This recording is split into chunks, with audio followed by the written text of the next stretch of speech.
You need your users, your visitors, to be able to understand instantly why they should book with you rather than booking anywhere else.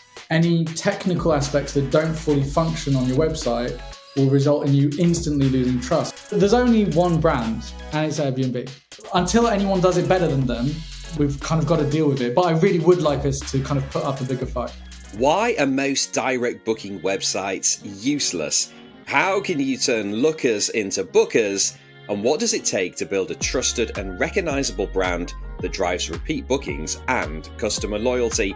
Louis Andrews from OVO Network is the special guest on today's Host Planet podcast, and he has plenty of wisdom to share about websites, Airbnb, and potatoes.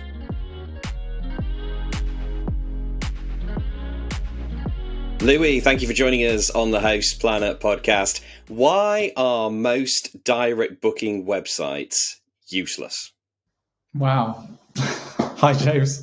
Thanks for having me. Going right into it then. First of all, though, before we do start, I'd like to congratulate you on your rebrand. You are very kind. Thank you so much. Yeah, it's been great. It's been pretty well received. A few people have said, "Oh, I liked the old one," but I think 90% of people have said, "Oh, it's great." So, yeah, thank you so much. I think they were wrong. So you made the right decision. Well done. So back to your question. Why are most direct booking websites useless? I think that it comes down to a variety of things, really. Poor design, outdated technology, lack of clarity on audience. You know, who are we talking to? As in preparation of this talk that we're going to have together, I started looking over like probably about 50 different websites, and obviously the overall quality was incredibly poor, sadly. But then on top of that, it's really confusing just landing on some of these pages, which are just very clearly not geared towards guests, but you have no idea what the company is, what they do, and you'll just bounce immediately. So there's that. I think a big part of it is also the lack of control that those who've put the pages together have. So, for example, if most people are using website builders, or if they're building their website via their PMS or a functionality within their PMS, there's obviously kind of a limited number of things that you can implement and you can use, and the number of tools that you can use. I think a lack of control is a big one. And then sadly, also just a very kind of general lack of basic web design, I think, is one of the core problems. But to kind of summarize what I think a good website is that it's first and foremost a website that is easy to use. And I think that that's something that a lot of people don't have front center of mind.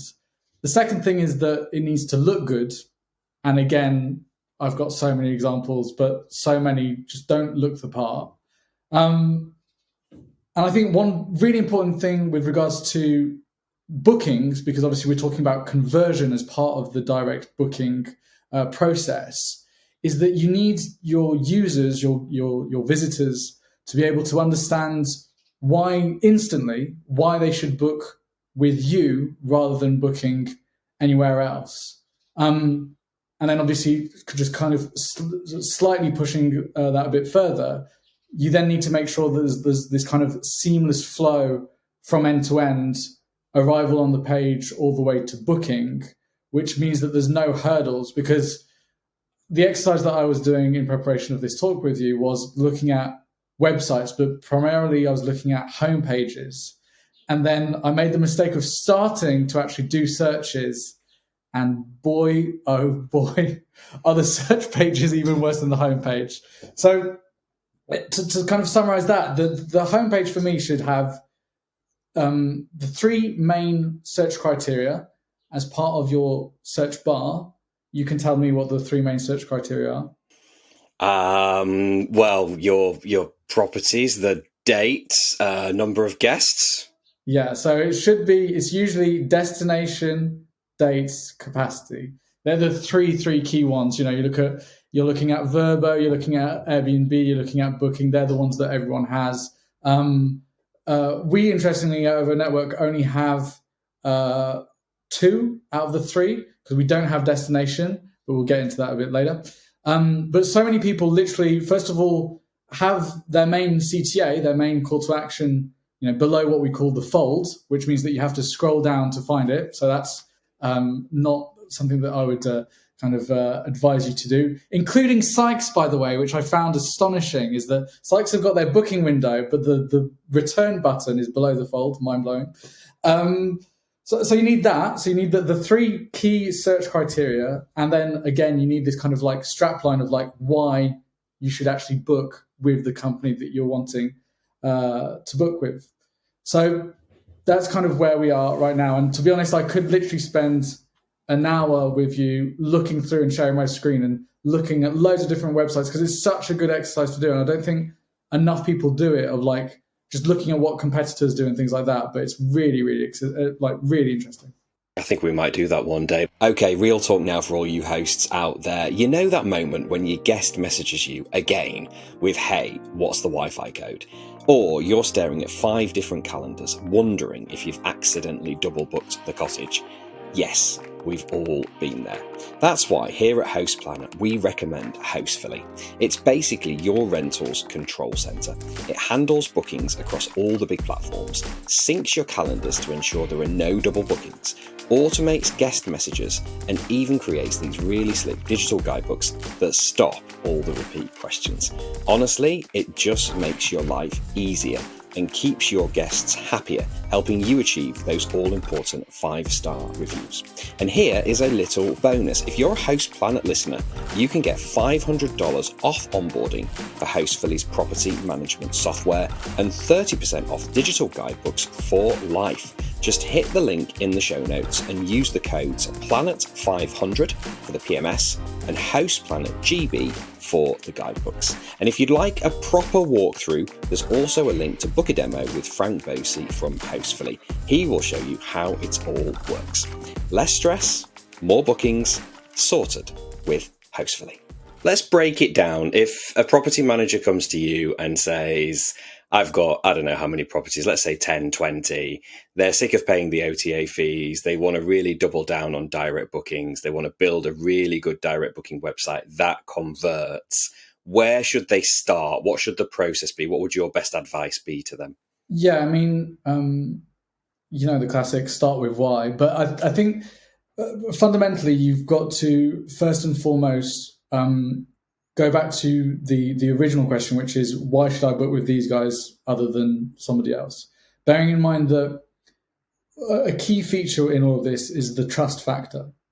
You need to be able to have visitors trust you very soon in the process, otherwise they're just going to give up, which is why, again, like any technical aspects that don't fully function on your website will result in you instantly losing trust. Like a payment button that's broken, or something that isn't quite optimized. That's a big problem. But as part of getting people to trust you, I think that it needs to be clear for you what you do and who you are. So interestingly, the way, and this is really fundamentally the answer to the question, is that, and it's a lot deeper than I think a lot of people want, because a lot of people just want a flick of the magic wand and say, this is the secret to direct bookings. But it's way deeper than that. And it's your core values, basically. It's who you are, and it's your unique selling proposition. And that's the key thing, is that you need to identify what your USP, your unique selling proposition, is.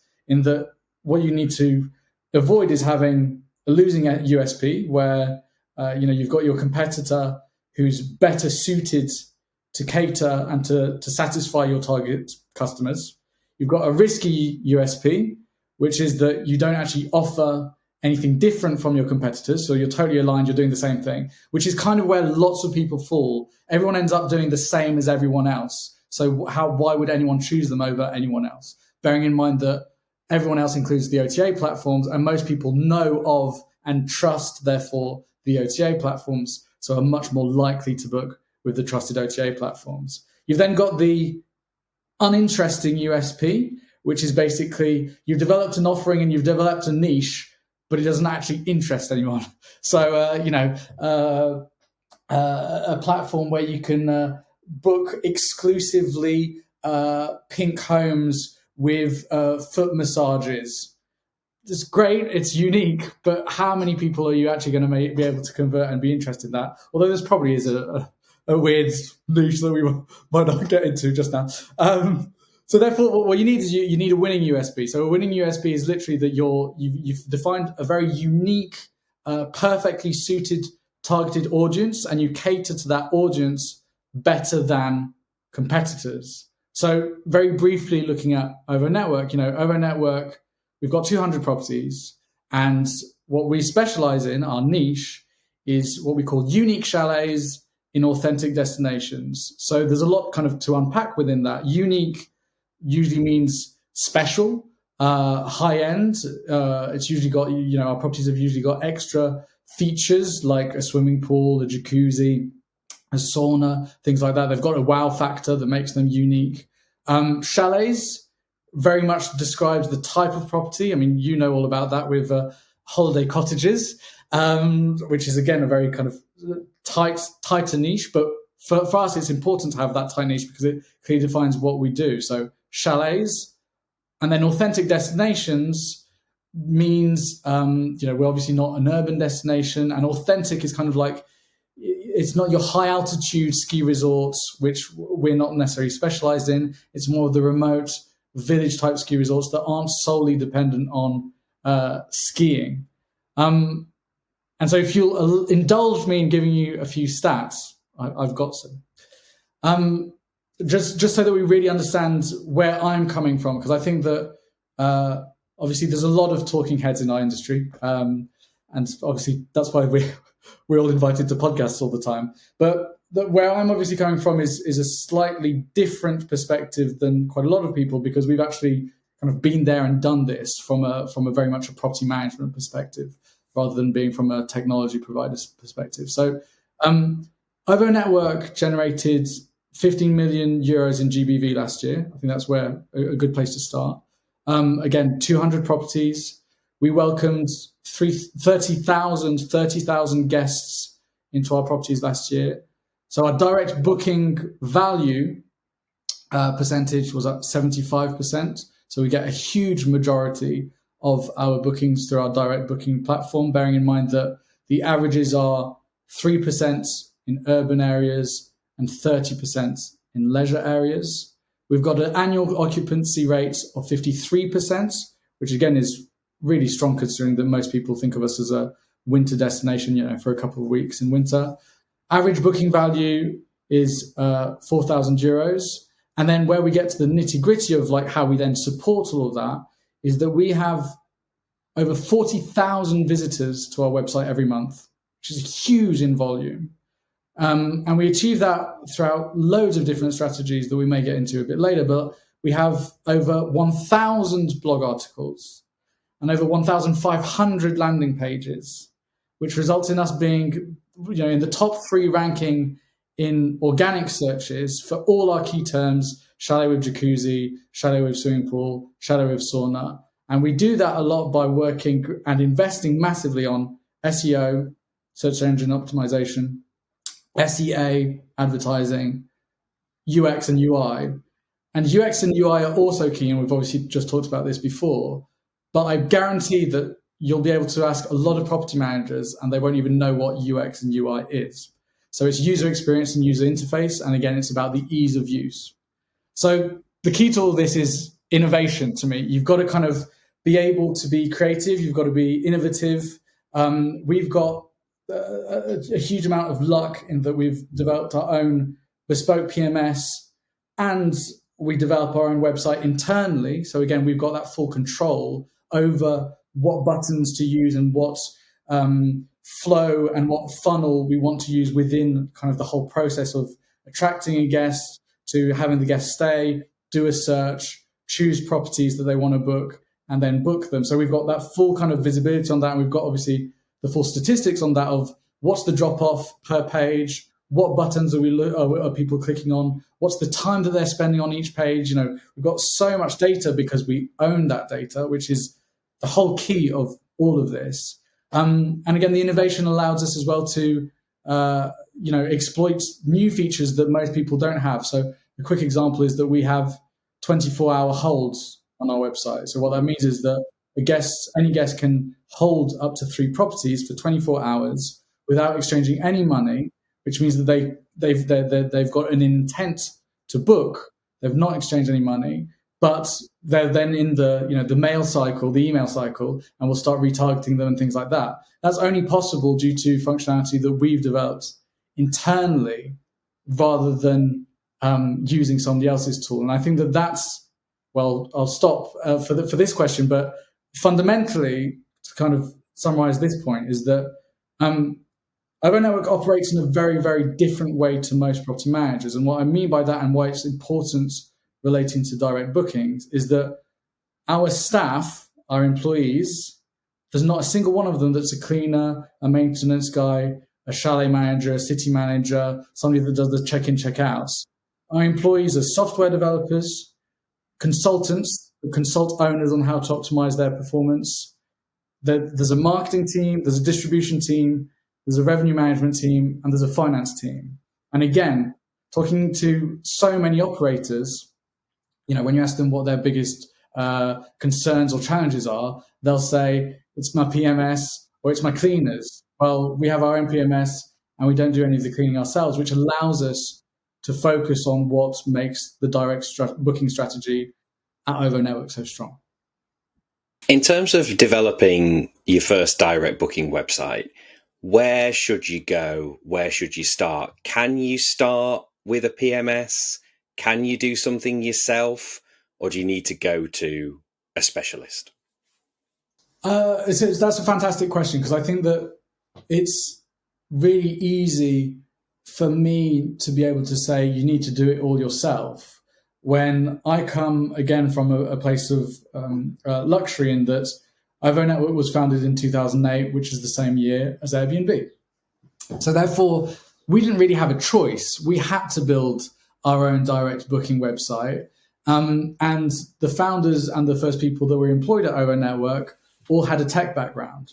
So again, that was front and center to what we did. Our business was, we're going to build, and our two services still today are, we're going to build an incredibly high-performing direct booking platform, a marketplace, ovonetwork.com, for a very specific type of niche of properties. And then we're going to build a fully bespoke PMS system, which is going to help owners exploit it and earn a higher potential of revenue than they could with any other operator.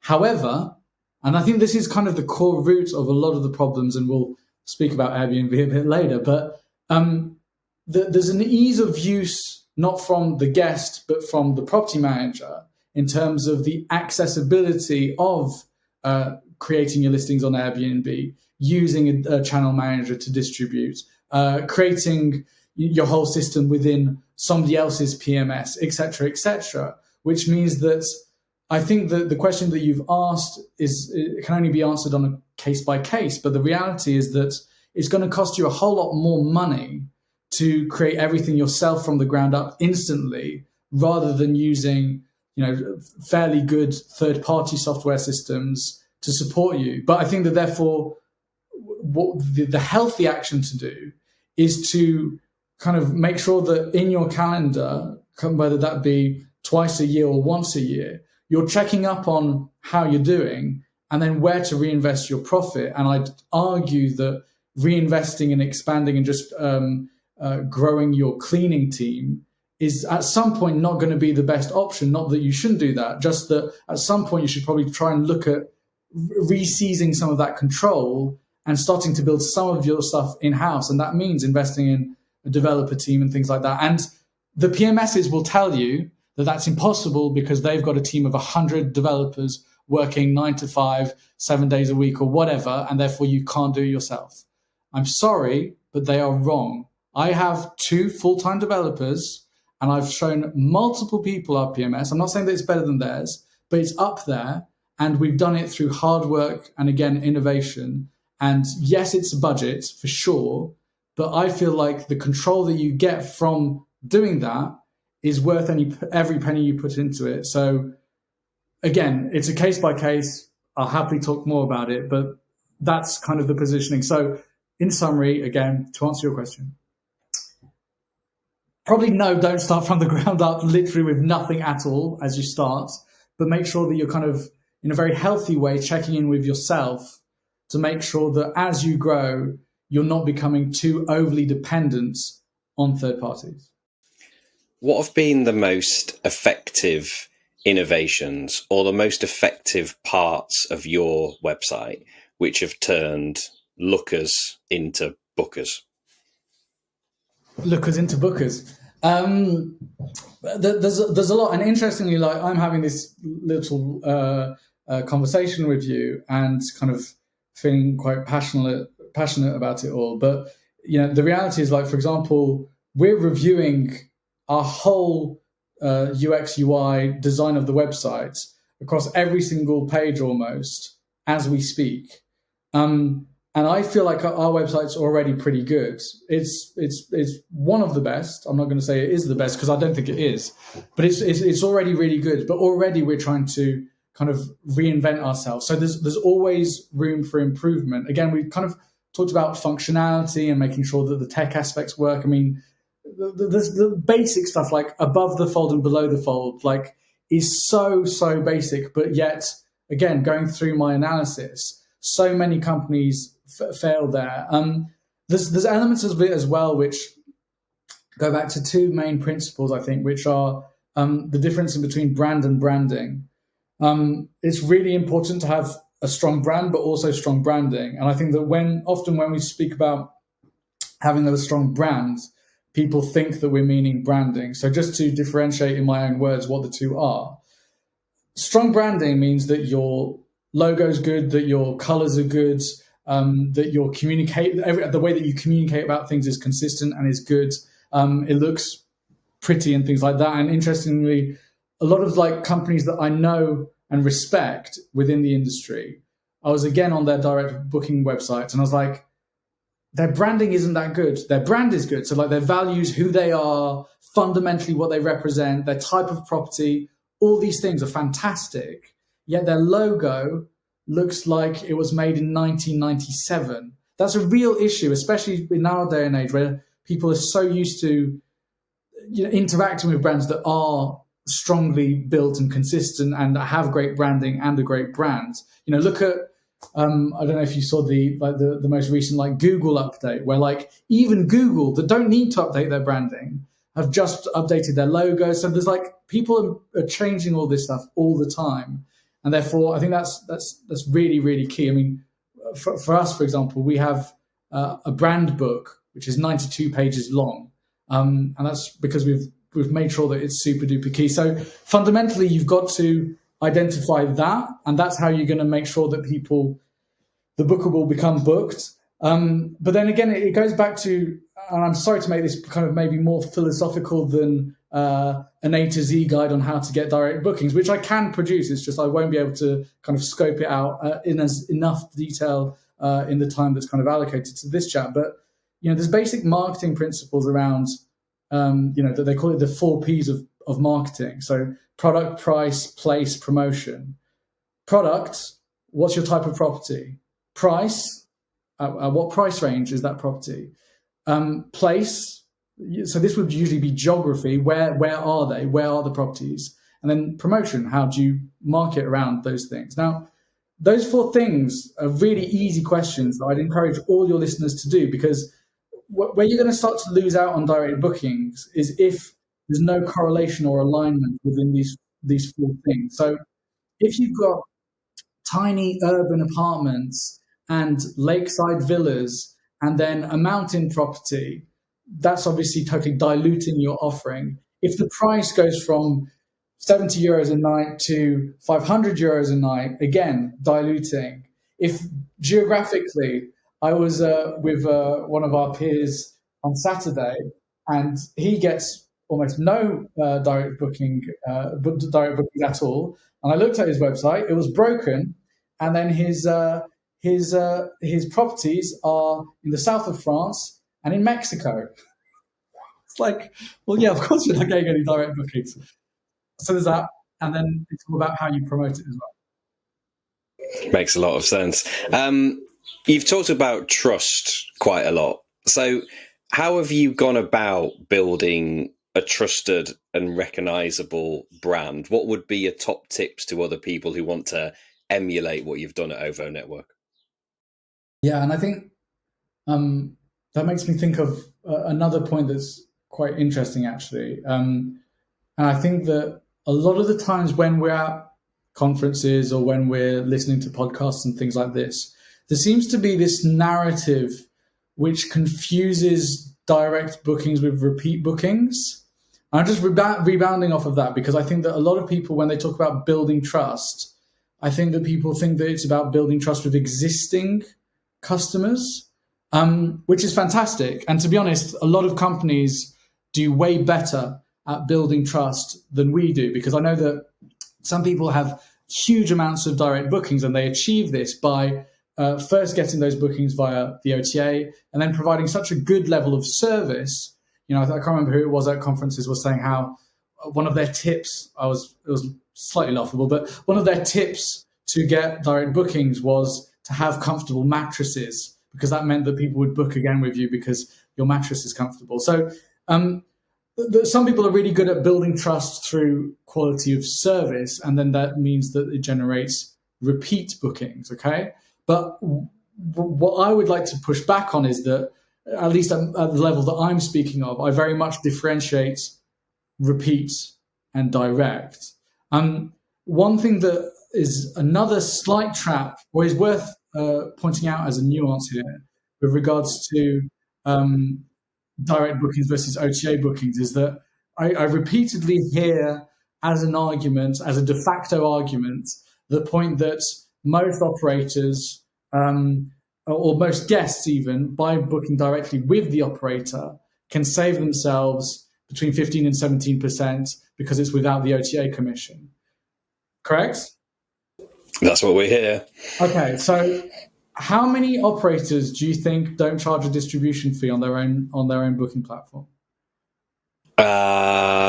Probably quite a few. So I don't know the answer. I was hoping you may, but maybe it's a question that you'll need to ask. But I think a huge majority don't. Like, again, looking at some of these websites today, some of them even have as a strapline on their website like 15 to 17% cheaper prices than anywhere else, which is an okay strategy. No, go on. You were going to give a... I was going to say that's pointless, right? What's the point of having direct if you're just going to get the same amount that you'd get from an OTA? Yeah, so OVO Network charges a distribution fee of 12.5%, right? So that means that there's a slight discount of booking directly, which is 2.5. But that means that I'm making, and that's effectively kind of 50% of my OVO Network revenue is through that distribution fee. Imagine how much less money I'd be making if I wasn't charging that, and how much more money I could be making if I could even aspire to charge for the use of my direct booking platform, though. Because the thing is that most platforms are so poor in quality that they can't even pretend to be worth anything. Whereas, again, going back to our 40,000 visitors that we get on a monthly basis and kind of like this huge majority of bookings that we get direct, that's now one of our core selling points to owners, because we say to them, look, we get more bookings than any other platform in the area. And the only way that you can tap into the volume of guests that are high quality, high intent guests that we provide is by working with us. So there's a real commercial aspect to that. And then the bookings generate double the income for us when guests book directly on our platform, which again then allows us to reinvest in our marketing, in our dev, et cetera, et cetera. So there's a whole ecosystem that is built around running a direct booking platform, a recognized website, going back to your trusted point, a trusted website that totally makes sense and is, again, worthwhile because you can actually charge for it. And I think that a lot of people look at direct booking websites and go, it's just a bit of a faff. What's actually in it? Why don't I just get all my bookings from Airbnb anyway? And so what I just wanted to highlight there was the fact that it's actually, for us, it's half of our income stream. So there's a huge revenue opportunity for people to start doing that. And then for the trust, and this goes back to some of the more basic stuff, but maybe you're right, and we should kind of touch on it kind of rapidly. But obviously there's the whole brand consistency and making sure that the way you present yourself is aligned, throughout all your content. But then there's all the very, very simple stuff that, we repeat all the blink in time, and I'm sure you do as well. But, it's all down to quality of photography, quality of the list of amenities, quality of the copy and things like that. And at the very least, to be honest, those are the most basic things that you can do. And what's interesting is that, again, looking at so many of our peers, so many people have still not quite grasped the importance of those simple elements. And and bearing in mind that one thing that I'll just quickly say with regards to quality, when I'm talking about quality of content, is that it's quality relevant to how aligned the content is with the truth. What do I mean by that? I mean that good quality photography, for example, it's as important to have good quality photography that accurately sells what the property is, in that if you undersell, so if you take bad photography is terrible, you're not going to get any bookings. Fine, that's a fact. But what I'm trying to get across is that it's as dangerous, or maybe even more dangerous, to do, and I've seen loads of these like oversaturated, overly photoshopped pictures of living rooms where or I know, at least from working in the industry, that you're going to arrive and you're going to be disappointed. And there's nothing worse than that as well. So quality relevant to reality, because otherwise you're going to end up selling false dreams and false expectations and getting terrible reviews. So there's that as well. It feels to me that there are quite a lot of property managers out there who do have a direct booking website, but it's not particularly good. They don't really do any marketing. They don't really invest in SEO. They don't have any blog posts. For those property managers, is having a direct booking website a waste of time? I think saying it's a waste of time is quite difficult. I think that not everyone's got an insane amount of budget to spend on these types of things, and a lot of people, going back to like how the OVO Network team is constituted, a lot of people don't have anyone that's a marketing person, a dev person, a distribution person, etc. And that would be actually something that I'd be really interested in, is understanding how different property management businesses are constituted. Because most of them, they'll have on-site cleaning and maintenance staff, which is absolutely fine and is a real necessity with regards to our activity.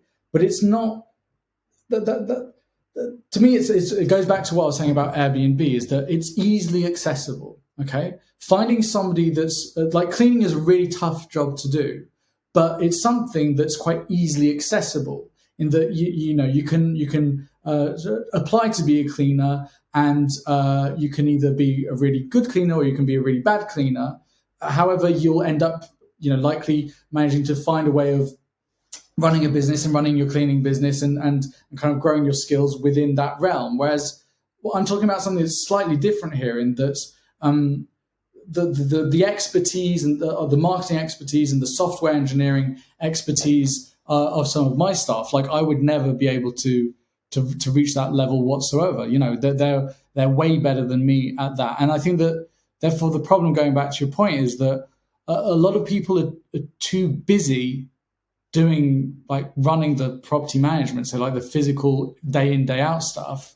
But again, I think that they're probably too busy kind of focusing on the wrong things, really. An example of this that I give is the fact that OVO Network is the longest running professional superhost in France, and we've achieved that without doing the cleaning or welcoming ourselves. And yet, whenever I talk about reviews with people, they're all complaining about the fact that the reason why they're no longer a superhost, or the reason why they get really bad reviews, is because their cleaning team isn't good enough. Well, it's like, yeah, but I don't do the cleaning, and yet we get the most amazing reviews anyway. So it's all about focus, and I think it's all about, again, defining your niche and where you want to work, and then also kind of looking at the tiers of conversion funnel, because I think that a lot of people talk about marketing their direct booking platform, and they look at the cost that's associated to that, and they kind of go, I need to start posting pictures on Instagram or something like that.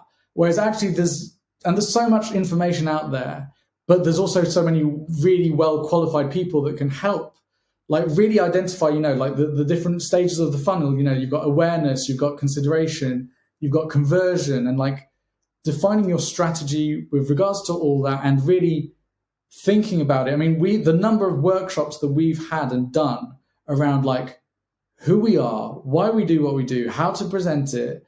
This whole thing is like, we're talking like over the span of multiple years, obviously, but we're talking of like probably several months of literally just reflection around who we are, why we are who we are, and then how we communicate around it, and then using the right people, the right teams to help us communicate around that.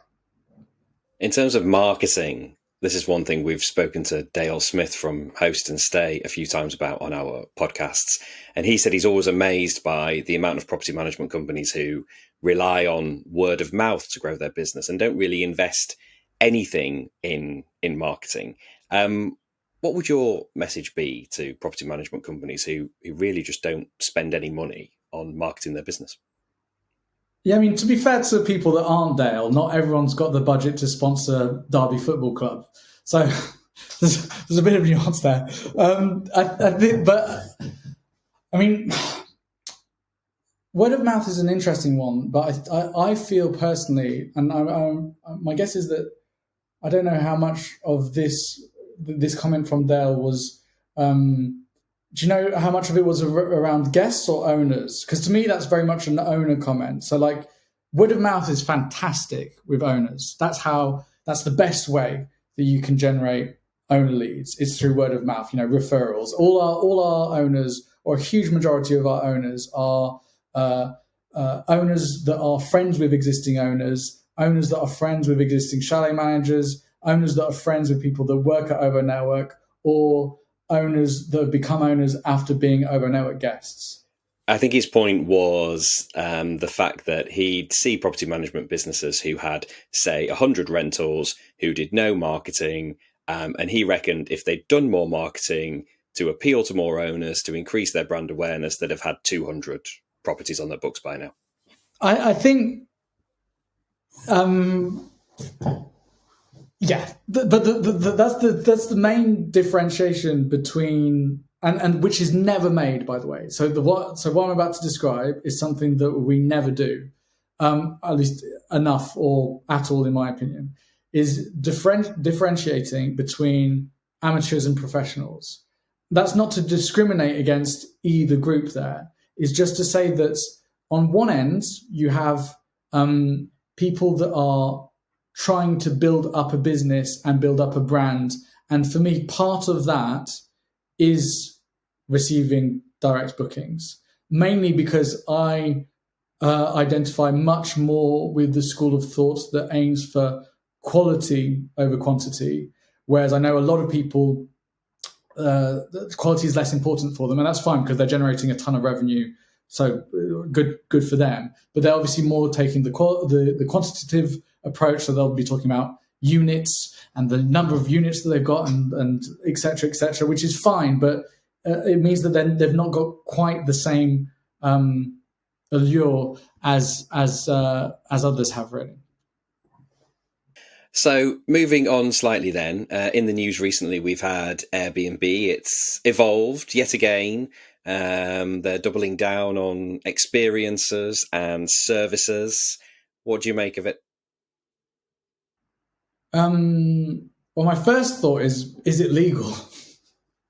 That's like the main, like that. I genuinely question that, especially just because, Airbnb have got a knack for just bulk blanket applying their new ideas on every single geography, continent, country that they're in, without, I feel sometimes, proper consideration. A classic example of this is when in COVID they refunded all the guests for the monies that they deposited for their stays, when, for example, in France, the French government had literally put out an ordinance which said credit notes need to be issued, not refunds, in order to save the businesses and the owners. Airbnb totally went against that and did something that was legal, but wasn't aligned with the legalities and the law that was established in the individual country. So that's my initial reaction, is literally, is what they're trying to do legal here? Because we're in a situation as a property manager where, all of a sudden you're in a position where third parties are now coming into your properties willy-nilly as they want. They're providing services without you necessarily having full visibility on them. So, in terms of liability, if the masseuse gets massage oil all over the white sofa, who pays for that? Well, we don't know yet. Obviously, we will know soon because it's definitely already happened. So there's a big problem with that. And then I think that, again, and I know that there's conversations around sharecropping on LinkedIn a lot here, and it's all about control, going back to control and losing control, because now you've got people, for example, when I say I don't do the maintenance and I don't do the check-in, check-out and things like that, I also don't currently do any of the upsells. I'm aware that it's a big thing that I could be tapping into and making loads of money off of. But at the same time, the chalet managers that I work with, so kind of like the on-the-ground ops that are third parties that are contracted directly by our owners, their money is made on the maintenance, the check-in, check-out, but a lot of it is also the extra service they provide on top of that, and that includes experiences and services. So now all of a sudden, and they've got the monopoly of that in the chalet that they run. But now with this update from Airbnb, that's being taken away from them. And on top of that, there's no profit share. So you're having somebody exploit your own home or the home that you're running, and you have no control and no revenue from it. So it seems insane. And surely there'll be lawsuits. I just don't. I feel like there's got to be somebody that's going to kick off massively here. And I think, to be honest, rightfully so. I mean, it's a fantastic idea fundamentally. Like I agree with it and I like it. And it's great. I've in the past stayed in places and found things to do thanks to the Airbnb app, and it's been really, again, seamless and enjoyable. So I commend it. It's just that.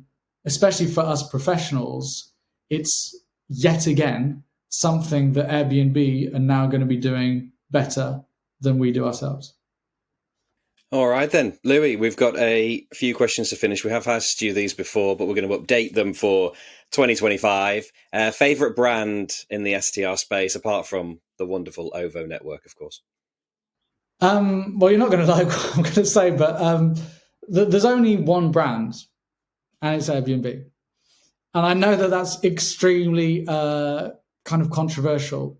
But it's true. Nobody starts their business today by saying, I'm going to create a great short-term rental company, with an amazing brand.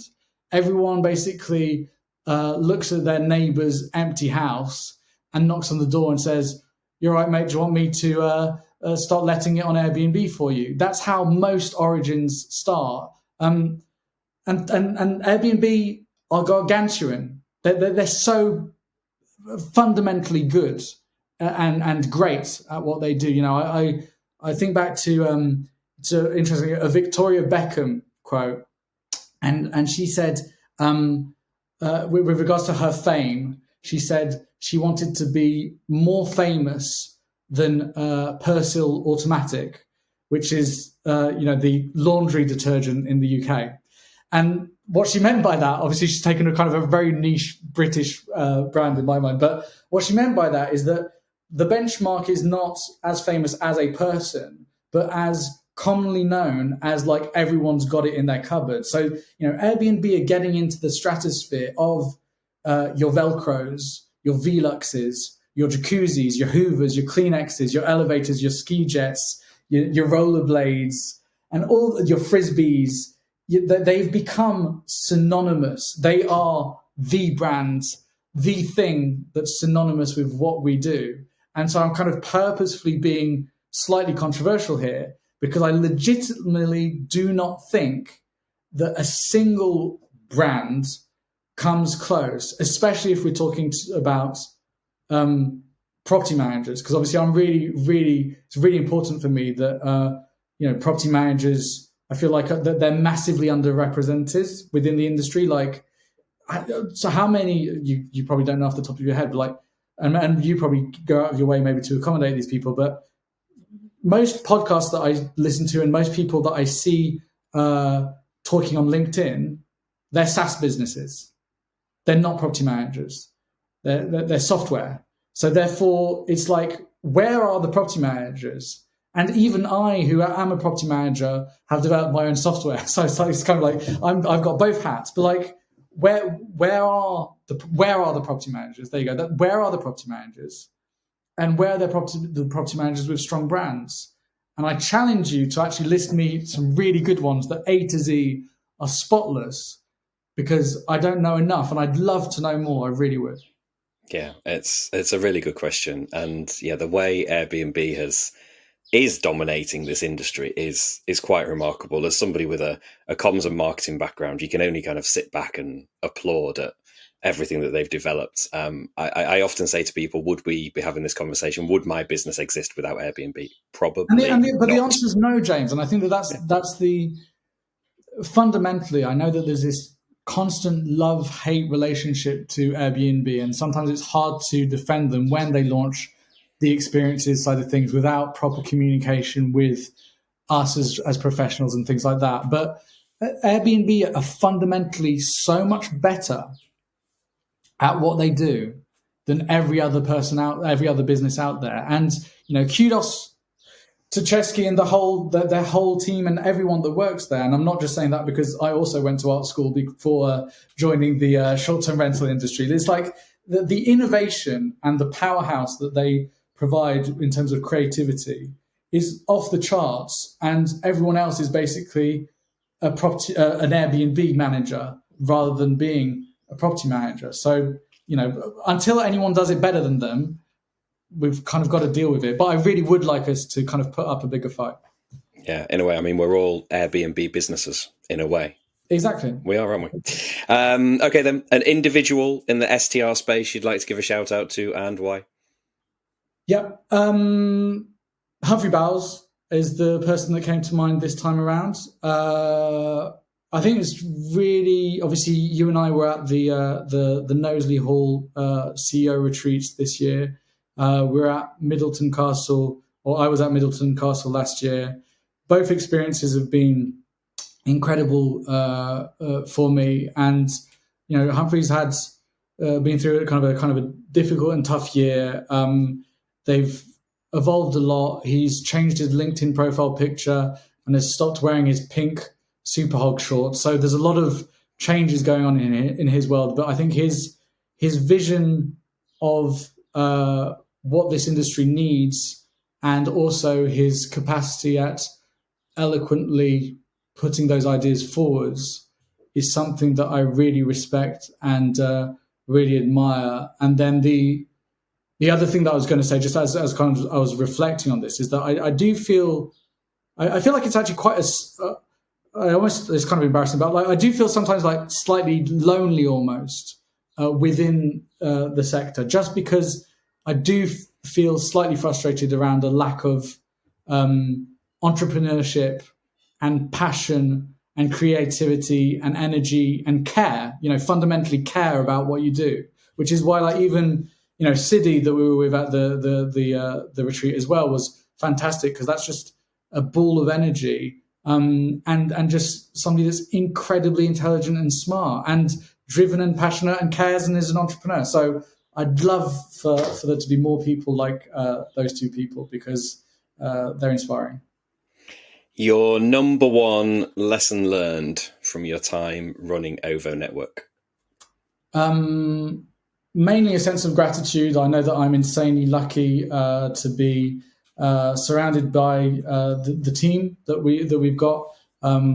They're all amazing, and we couldn't do any of the amazing stuff that we do without them. But then also lucky, to have kind of fallen into this business, which at its foundation and at its core, the more and more I work within the business, I realize has just totally a different business model to most other actors out there. And yet, seemingly, I've happened to be in the business that, just in my mind at least, ticks, and obviously I'm biased, but ticks so many of the boxes of like, what are the main KPIs for success? What is a successful short-term rental business? And I feel really proud and really happy and really lucky to be part of one that I feel ticks a lot of those boxes. Finally, then, you've been spotted on social media using a potato emoji fairly often. Okay. What's the story behind this? It's quite hard for me to do a short version of this story, but I'll try.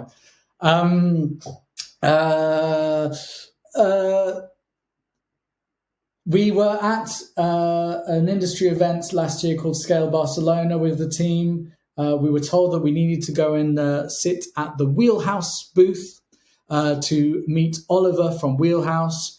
We went to sit at the Wheelhouse booth, but Oliver from Wheelhouse was not there, and his booth became the drinking booth, where we all were having probably a bit too much fun. So we ended up writing all over his booth, poor thing, but only messages of adoration, of course. And what was really interesting is that kind of anyone that was anyone ended up gathered around this booth. And then as time went on, people started to come up to the booth without knowing who we were or what Wheelhouse was. So then me and the OVO Network team started to play along and pretend that we were Wheelhouse. And we were sat next to a lovely young man called David, who has a thick Irish accent, and therefore spontaneously, Wheelhouse became a potato company that basically was a AI potato revolution company, potato something, all of this continuously for about 3 days. And it stuck with us. So now there are potatoes at events and we're all having fun. And it's a little inside joke, I guess, that we do enjoy. What a lovely way to finish. Louis, it's been an absolute pleasure as ever. Thank you for joining us on the Host Planet podcast. Thanks for having me, James. Great to chat to Louis Andrews there from OVO Network. If you want to build a great direct booking website, take a look at his for inspiration, ovonetwork.com. If you're looking for more free education, head to hostplanet.club, the fastest growing multimedia platform in the short-term rentals industry. We're proud to help hosts and property managers supercharge their businesses by sharing a wealth of free content. Head online to sign up for our newsletter, download our suite of ebooks, and listen to our podcast series. Until next time, happy hosting.